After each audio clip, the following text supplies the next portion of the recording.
So welcome to the first of our series of coffee talks. I'm here with Robin Schaffer from Nice Systems. Robin, thank you so much for joining us. Oh, my pleasure. So Robin, we're going to have quite an informal conversation today. Few people are going to be popping in and joining us through the call.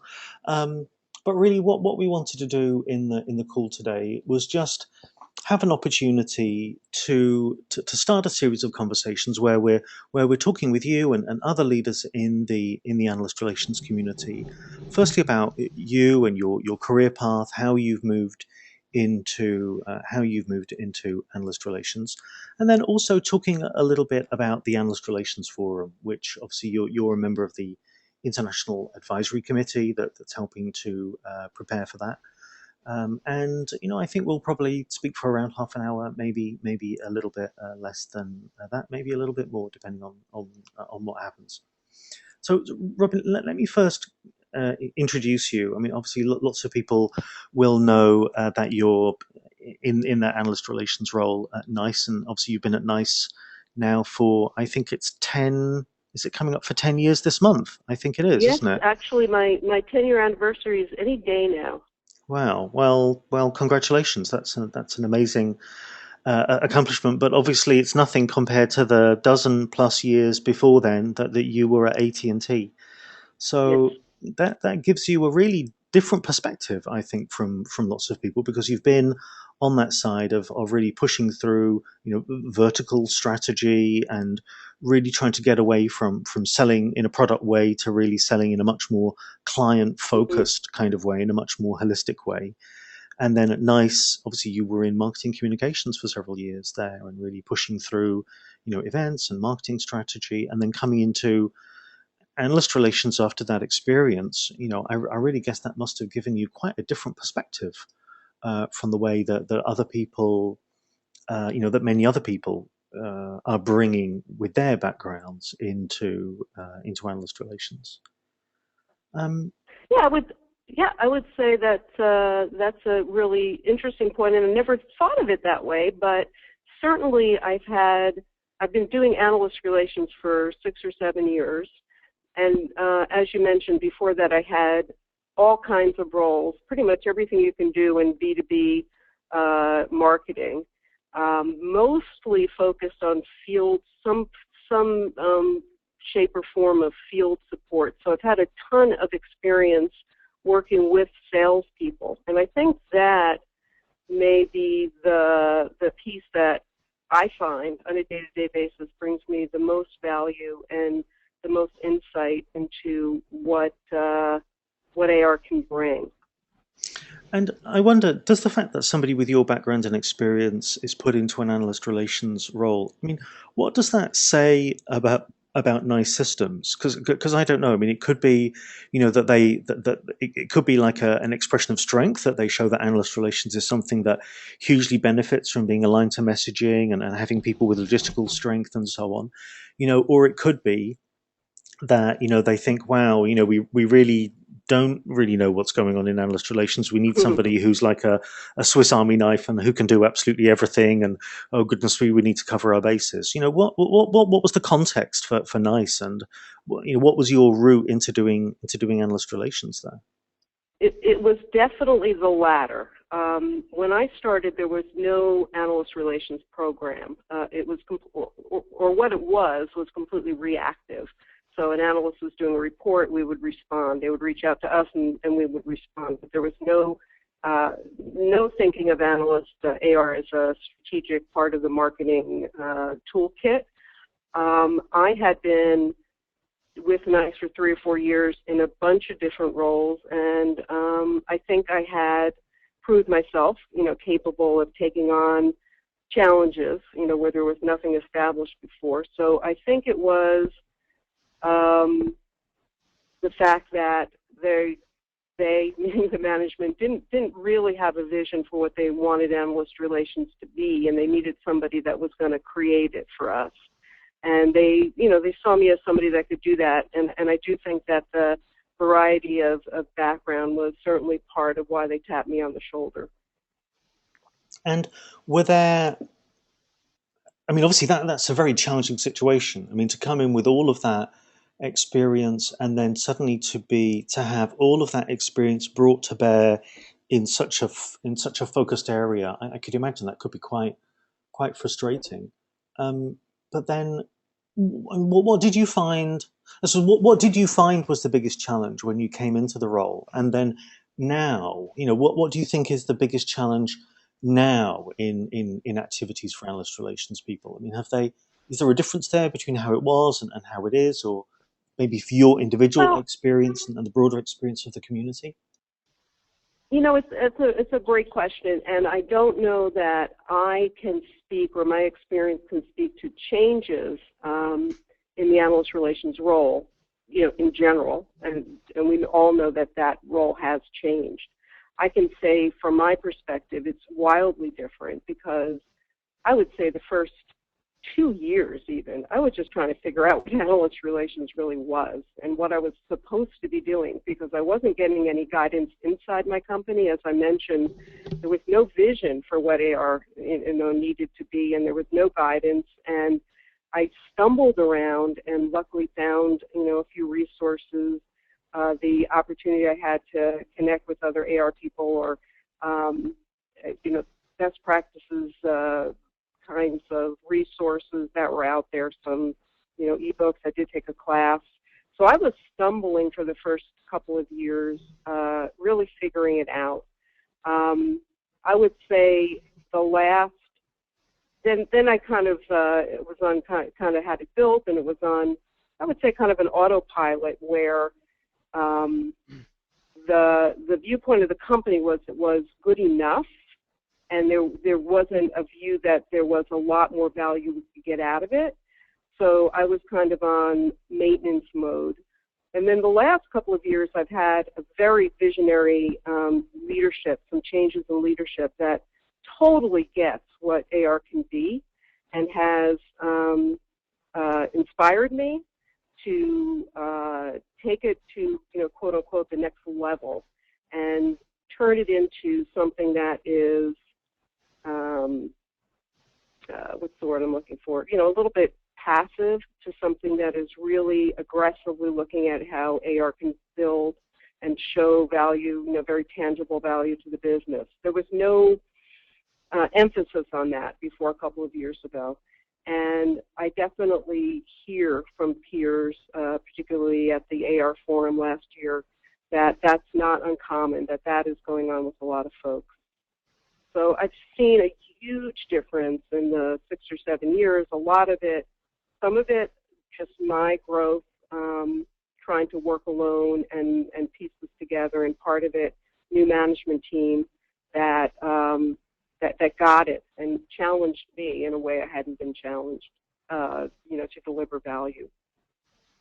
I mean, there's something that just strikes me listening to that, which is that there's a certain kind of process that perhaps NICE has been about, where it shifted from being definitely something that could be described as a company that sold software into now, I mean, obviously still a firm that's in the software industry, but a firm that's selling solutions, that I really think of NICE as a firm that talks about having specific solutions for operators or for law enforcement or, really, really specific to that. And that I could imagine that that the industry must be littered with people who, some of them have got a more up to date understanding of NICE, some of them have got a more out of date idea of NICE. Yes. I I remember mentioning to you recently, I came across this IAAR presentation Mm-hmm. where Right. Outsell talk about NICE as being a market research firm, and I can kind of understand that in a way because you're in the process perhaps of like formatting data and selling that as a service perhaps. But so lots of people with lots of different perspectives, and as your company moves, on the one hand you get advantages because people get a more accurate understanding of what you're offering, but then on the other hand, people who you're less in touch with get kind of out of touch with what you're doing and get dislocated. I wonder, Yeah. is there something specific there? I mean, because I think in a way that's a problem that many people have now, as more firms verticalize and sell solutions rather than selling products. Yeah. I think what I have going on that might be very common for other people is so first of all, the part of NICE that I work in is the majority of the company is a customer service software and solutions company. And the situation we're in is that we have a core business, which is around what's referred to as workforce optimization. It's basically in contact centers, managing the agents, making sure that they're performing with quality and so forth. So that's our core business. There's only one other major competitor. Between the two of us, we own 80% of the market. So from an AR perspective, what I'm trying to do there is fight tooth and nail with our competitor and get the upside of the perception of the analysts in that business. So it's not real exciting in that there's not a lot of new messages and new competitors and new things, and it's not very dynamic from an AR perspective. On the other hand, we are very quickly expanding way beyond that and are, getting into areas where we're not known at all and where the reputation people have of us is completely inaccurate in terms of, very much what you said, in terms of the value that we can offer. So what I find now is a huge amount of introducing NICE to new analysts that are not in the core customer service coverage area, that might cover marketing or might cover our different verticals, as you mentioned, might cover things like fraud, compliance issues that are, not specific to the contact center, but more enterprise-wide. So while I have one foot in a core business that still generates, the most line share of our revenue, that is extremely established, commoditized and trying to differentiate to the other world where we've got where we're expanding to new audiences and new solutions. That's in some ways like a startup. People don't know us, and we have to establish our reputation and fight against a lot of competitors that, many, many different competitors that we don't know and we need to learn about. So, very different experience on both sides of that coin. So it So I sounds imagine like, that there's a lot of companies out there that, may have a core business that they treat in one way from an AR perspective, and then other parts of their business that, are like, in some ways, like a startup. and I think it's a similar situation for many firms that, when I start off asking them, very often I'll say, what's your big focus for next year? And they will say, well, we're focused on this growth area, and we've got this new solution, and we're opening up in this area. So then I say, so most of your analyst relations is going to be about that? And they say, no, most of our work has to be about the about the core business, because that's where we're getting our budget from the core business. Hmm. So, I think it's always difficult to say, what are your big focus areas for 2014, and then really see, the difference between people's intentions and then actually what the business wants them to do consciously, and what it wants them to, what it pays for them to do, if you see what I mean. Yeah, I don't have conflicts inside my business that way. I think I'm fortunate that there's a lot of alignment around the balance that we need to cast between the old and the new, so to speak. So Some I'm years not, along. there are cases where we're pushing things that aren't particularly interesting to the analysts, but from a business perspective, we're going to find a new spin on it. But, I don't find I necessarily have that kind of challenge. So I think these are the kinds of issues that many people, were speaking about at last year's Analyst Relations Forum, and I Hmm. think maybe that's a good time to kind of work over onto that topic. Obviously, we've just published analystrelationsforum.com, and registrations have started to come in for the forum, which is a 2-day event this year as last year, with the main forum day being on September the 16th, and the Analyst Relations Forum workshop, the leaders workshop, being on the 17th, the following day. Last year as this year, the workshop is in Somerset House. but this year we've kind of expanded the main forum day, so moving next door into the original King's building at King's College London, and we're going to have a much larger forum this year. So, I mean, just thinking back to last year's forum, I mean, what was most useful about last year's forum for you? What were the things that really stood out as being things that we got right last year? I have to say probably the most typical answer to any kind of event like this is the opportunity to interact with other AR people. So it's a very high level answer. But for me, and I know a lot of people are very isolated doing AR in a vacuum, thinking their same thoughts over and over again, struggling with the problems and trying to solve them the same ways. So for me to just get a jolt of new ways to think about things was, in general, the biggest value. And from a specific content standpoint, I think the areas that I found valuable, well, certainly most of the content for the day was best practices presentations on different topics. And some of the ones that really hit home for me were things around AR and sales engagement, because that happens to be my biggest focus area for 2014. I also found it really insightful to hear what people were doing around using social as a channel for AR. So I would say, when I came away, my head was swimming. In fact, there's a post on the AR forum, I believe it's still there, because there were so many things I was thinking about, and I didn't want to lose them. And you know how you come back the whole Monday morning experience. You're charged up and at the event, and you come back with ideas, and then you get sucked into the reality of all the stuff on your desk Monday morning. And I didn't want to lose it, so I documented it. What did I learn, and what am I going to do differently?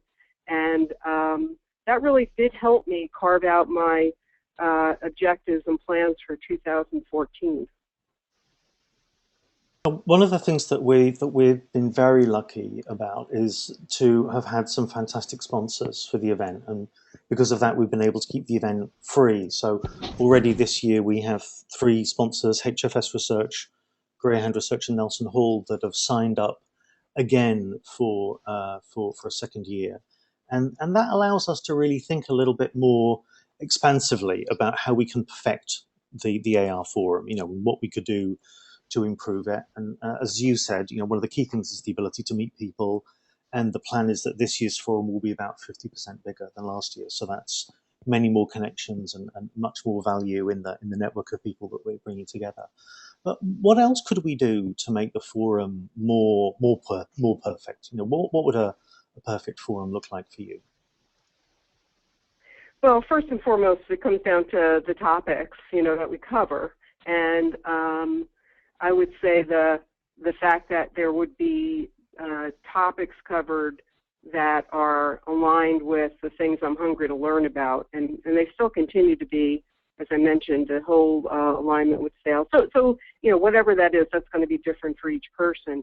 But having a rich variety of content where we're presented what other people are doing and telling their stories. So I think that's got to be my perfect AR forum is rich with that. And I know you did a poll to get topics from people, so hopefully we'll come out with those that are of most interest to most people. But beyond that, a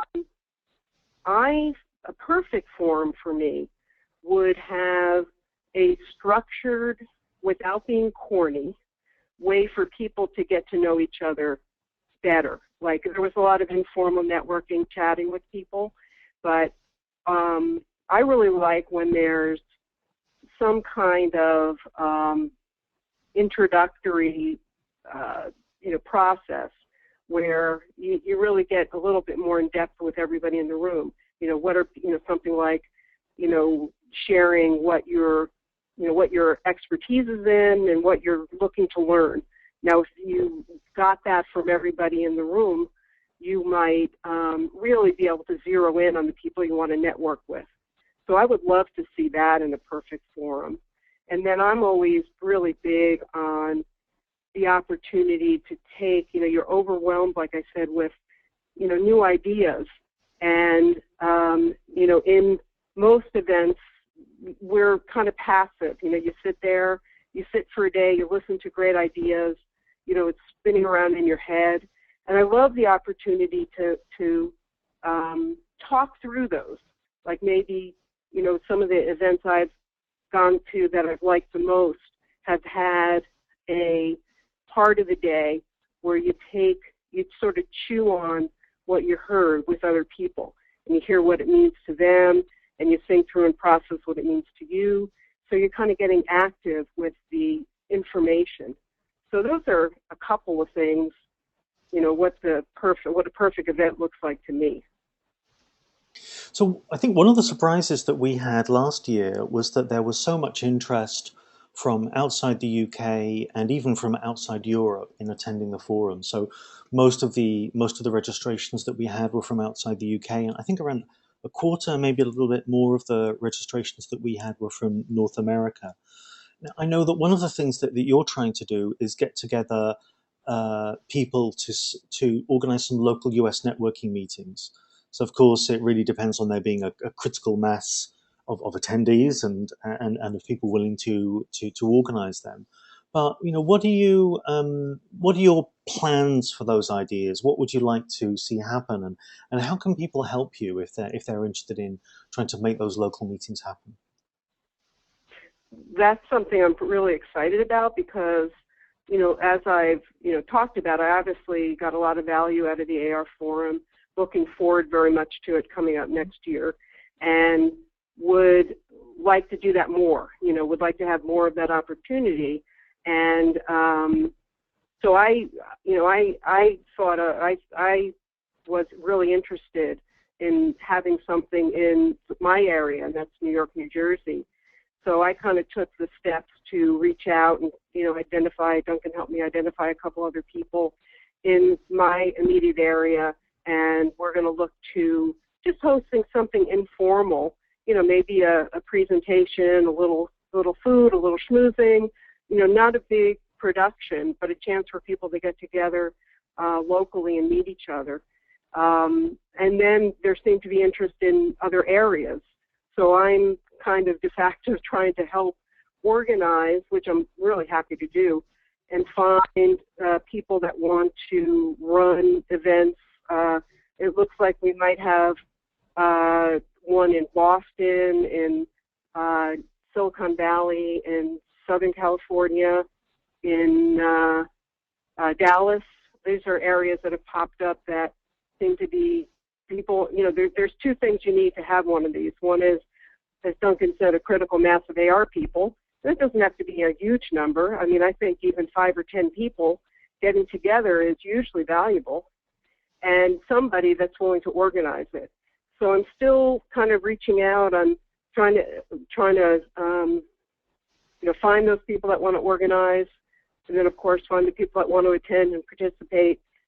So at this point, if anybody has a different geography that they're interested in seeing what happen, or if they want to get involved in helping plan in one of those areas that I mentioned, you can, reach out to me, but I'm also going to be posting information about it on the AR Forum, so you can keep your eye there to see what's happening, and it's the place that you can, place you could get in touch with me and share your enthusiasm for helping make this happen. As I said, I don't see it as a big production. I see it as a very low-key kind of get-together.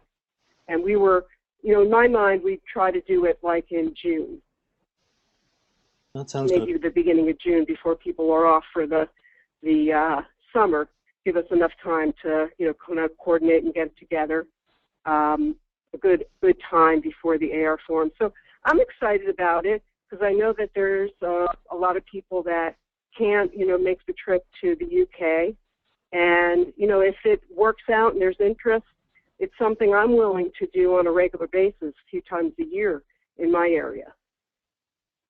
Now, Robin, I'm just waiting to see if there are any questions that people who have logged in using the GoToMeeting software want to type into the chat bar. But there's just one question that I want to pick up with you now. I mean, as you just said, not everybody can make it to the UK.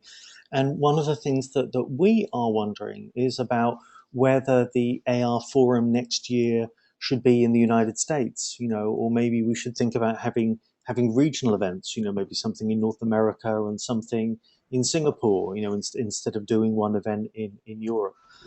Do you have any feelings about whether or not the event should be there? Uh, Dirk, I'm just going to mute you because there's some noise there. Yeah, do you have any feelings about whether we should be thinking about organising the event in North America next year? I struggle to find a downside of doing that. I mean, I think that certainly there's tons of AR people in the U.S., and I think people have a much easier time traveling within the U.S. than getting overseas. So I think we would have, I mean, I can't speak for Singapore, but I think in the U.S. we would certainly be able to pull together a very successful event. It comes down to time and effort, resources, people helping to plan, and making it happen, getting sponsors, all that goes behind what you guys have been doing generously with your time. So I don't see a downside. I see a lot of value doing one in the U.S. next year. And obviously, you're in New Jersey, so it's a little bit of a trick question to ask you, where you think we should host it. But where do you think it would be more successful? I mean, should we have it on the East Coast or on the West Coast or somewhere in the heartland? What would be your feeling about that? New Jersey. Of course. I think probably, and I don't know this for sure, but I would guess that the most volume of people would be on the West Coast. I think it's fair to say there's a lot more technology companies out there, and that would be my gut instinct, is to do it on the West Coast. I think we would, poll or something to get a consensus on that. Good. So look, I think our half hour is more or less up. I mean, I'm just wondering, just trying to draw things together. We started off the call thinking about kind of your early years of analyst relations at NICE and kind of where that's led you to now. I mean, what do you think we're going to be focusing on? Maybe in 1 or 2 years' time. Do you think there's a kind of journey that we're going to be going through as an analyst relations community? Just before you answer that, I should just say to people, we've been recording the call, so we'll be posting this recording somewhere. I'm not exactly sure where, but we'll be posting that, and obviously we've recorded it for people who couldn't make the call, because there were a couple of people who couldn't do that. But Robin, kind of looking ahead in your crystal ball, where do you think either the discussions might be different in a couple of years' time, or how do you think the forum itself might be different in a couple of years' time? It's interesting. I mean, I think some of the things that I've heard more often from other people in larger organizations that, may have more of a sense of where it's going, is that the whole role of the analyst is changing and becoming not as influential. Is that the case? I know there's controversy around that.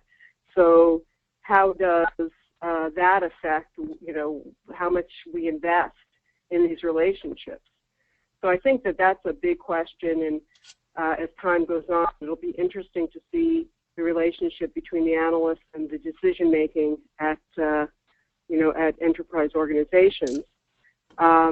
I think the way we interact with them will change. I'm not a good example of this, but I know that there's many who've really successfully jumped on the social interaction bandwagon and are finding new ways to interact with analysts. And I think just as the world evolves, that will, undoubtedly continue. Those are the things that jump out at me. I think the third thing I would say is what I've been seeing, and I think a lot of people see, is just more and more pressure to show business value, to really show something tangible. And I think that will only grow. And we're going to have to be very focused on very focused on cutting out the work that seems like it's a good idea to do, but when you really peel back the layers and look at it under a certain microscope, you realize there's not enough business value in doing that, and then shift to other things that really are showing clear value to the business.